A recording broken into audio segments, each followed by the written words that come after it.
నమస్తే, నేను Roja. Welcome to special debate. Telugu రాష్ట్రాల్లో మళ్లీ జల జగడం మొదలైంది. బనకచర్ల బంద్ అయినా నల్లమల సాగర్ లింక్ హీట్ ఎక్కిస్తోంది. ఆంధ్రప్రదేశ్ ఓ మాట, తెలంగాణ మరో మాట వినిపిస్తోంది. ఒక్క టీఎంసీకే అనుమతులున్నా 4 టీఎంసీలకు పనులు చేస్తున్నారన్నది తెలంగాణ వాదన. కేంద్రం చూసి చూడనట్టుగా ఉంటోందని విమర్శలు వెలువెత్తుతున్నాయి. జల దోపిడీపై గుర్రుగా ఉంది గులాబీ దళం. మా నీళ్లు మాకేనంటున్నారు కేసీఆర్. ప్రాజెక్టుల నిర్లక్ష్యంపై జంగ్ సైరన్ మోగించేందుకు రెడీ అవుతున్నారు. నిజంగానే గోదావరి నీళ్లపై కుట్ర జరుగుతోందా? అనధికార నిర్మాణాలన్నీ చట్టబద్ధమా? నీటి హక్కుల ఉద్యమం తప్పదా? వాటర్ వార్కు తెరపడేదెప్పుడు? నీళ్ల మంటలపై ఇవాల్టి స్పెషల్ డిబేట్.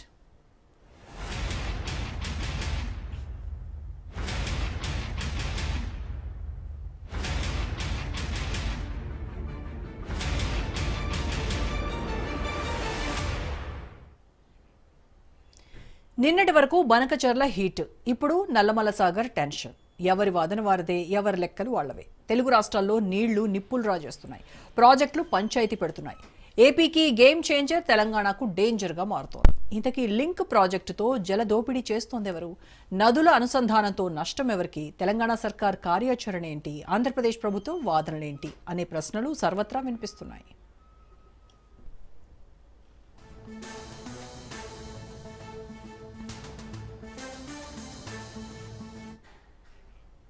తెలుగు రాష్ట్రాల మధ్య మళ్లీ జల జగడం మొదలైంది. ఏపీ తెలంగాణలో ప్రాజెక్టుల ఫైటింగ్ కంటిన్యూ అవుతోంది. మీవి అక్రమ ప్రాజెక్టులు అంటే కాదు, మీవే అక్రమ ప్రాజెక్టులు అంటూ వాదనకు దిగాయి ప్రభుత్వాలు. ఆరోపణలు ప్రత్యారోపణలతో నీళ్లు నిప్పులు రాజేస్తున్నాయి.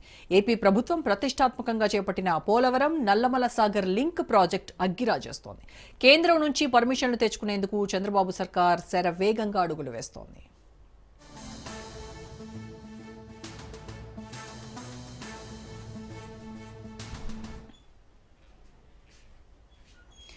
గతంలో పోలవరం బనకచర్ల లింక్ ప్రాజెక్ట్ అంటూ హడావిడి నడిచింది. అయితే తెలంగాణ అభ్యంతరాలతో ఆ ప్రణాళికను విరమించుకుంది ఏపీ ప్రభుత్వం. అయితే తాజాగా పోలవరం నల్లమల సాగర్ లింక్ ప్రాజెక్టు తెరమీదికి రావడంతో జల జగడం షురూ అయింది.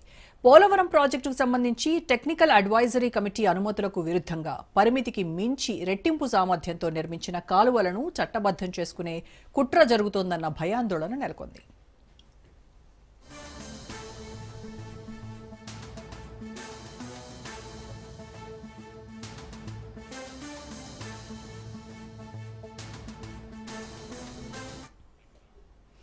పోలవరం నల్లమల సాగర్ లింక్ ప్రాజెక్టుతో తీరని అన్యాయం అంటోంది తెలంగాణ. అపెక్స్ కౌన్సిల్, సిడబ్ల్యూసీ అనుమతులు లేకుండా రాష్ట్ర విభజన చట్టానికి విరుద్ధంగా ఏపీ ప్రభుత్వం గోదావరిపై ప్రాజెక్టులు నిర్మిస్తోందని ఆవేదన వ్యక్తం చేస్తోంది. జల దోపిడీ జరుగుతుంటే అడ్డుకోవడం లేదని రేవంత్ సర్కార్ టార్గెట్గా విమర్శలు గుప్పిస్తోంది బీఆర్ఎస్. తెలంగాణకు జరుగుతున్న అన్యాయంపై పోరుబాటకు సిద్ధమైంది గులాబీ దళం. రాష్ట్ర ప్రాజెక్టులపై కాంగ్రెస్ సర్కార్ నిర్లక్ష్యాన్ని నిరసిస్తూ కేసీఆర్ సమర శంఖం పూరించనున్నారు.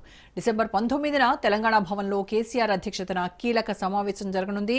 తెలంగాణ రైతాంగ సాగునీటి హక్కులను కాపాడుకోవడానికి మరో ప్రజా ఉద్యమం తప్పదంటోంది బీఆర్ఎస్.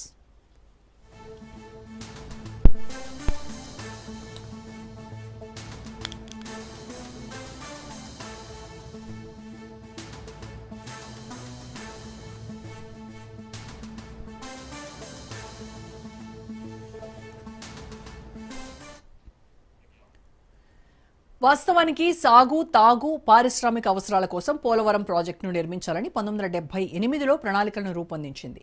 ఆ మేరకు నాటి బచావత్ ట్రిబ్యునల్ ఎదుట డీపీఆర్ను సమర్పించింది.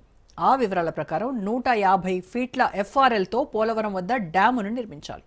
ప్రాజెక్టు ఎండీడీఎల్ను 145 అడుగులుగా, డ్యామ్ లైవ్ స్టోరేజ్ 28.31 టీఎంసీలుగా ఉండాలి. డ్యామ్ నుంచి కుడి కాలువను 10,000 క్యూసెక్కుల సామర్థ్యంతో తవ్వి గోదావరి జలాలను కృష్ణా రివర్కు కలపాలి. ఆ ప్రతిపాదనలకు బచావత్ ట్రిబ్యునల్ సూత్రప్రాయంగా ఆమోదం తెలిపింది. అయినప్పటికీ ఏపీ ప్రభుత్వం క్షేత్రస్థాయిలో ట్రిబ్యునల్ అనుమతులకు విరుద్ధంగా ప్రాజెక్ట్, కాలువ నిర్మాణ సామర్థ్యాలను విస్తరించుకుంటూ పోతూనే ఉంది. ఏపీ పునర్విభజన చట్టం 2014 చట్టాన్ని తుంగలో తొక్కి 2019లో ఏకంగా 17,540 క్యూసెక్కులకు నిర్మాణం చేపట్టింది. తాజాగా పోలవరం నల్లమల సాగర్ లింక్ ప్రాజెక్టులో భాగంగా అదే కాలువ సామర్థ్యాన్ని మరో 5,000 క్యూసెక్కులకు విస్తరించేందుకు ప్రయత్నాలు చేస్తోంది. మొత్తంగా కుడి కాలువ సామర్థ్యాన్ని 23,000 క్యూసెక్కులకు ప్రణాళికలను సిద్ధం చేసింది చంద్రబాబు ప్రభుత్వం.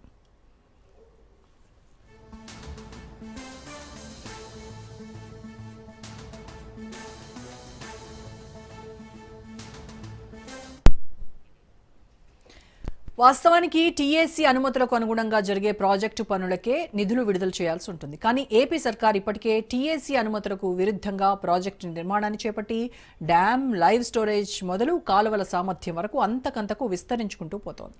అనధికార నిర్మాణ సామర్థ్యాలను చట్టబద్ధం చేసుకునేందుకే కొత్త ఎత్తుగడ వేస్తోంది. పోలవరం నల్లమల సాగర్ లింక్ను తెర మీదకు తీసుకొచ్చి ఆమోదం కోసం కేంద్రంపై ఒత్తిడి పెంచుతోంది. పర్మిషన్లు వస్తే ఇప్పటి వరకు చేపట్టిన అనధికార నిర్మాణాలన్నీ చట్టం అవడమే కాకుండా ఆ నిధులను కేంద్రం నుంచి రాబట్టుకోవచ్చు అన్నది ఏపీ వ్యూహంగా కనిపిస్తోంది. రైట్, ఈ జల జగడానికి సంబంధించి ఇవాళ డిబేట్లో మాట్లాడుతున్నాం.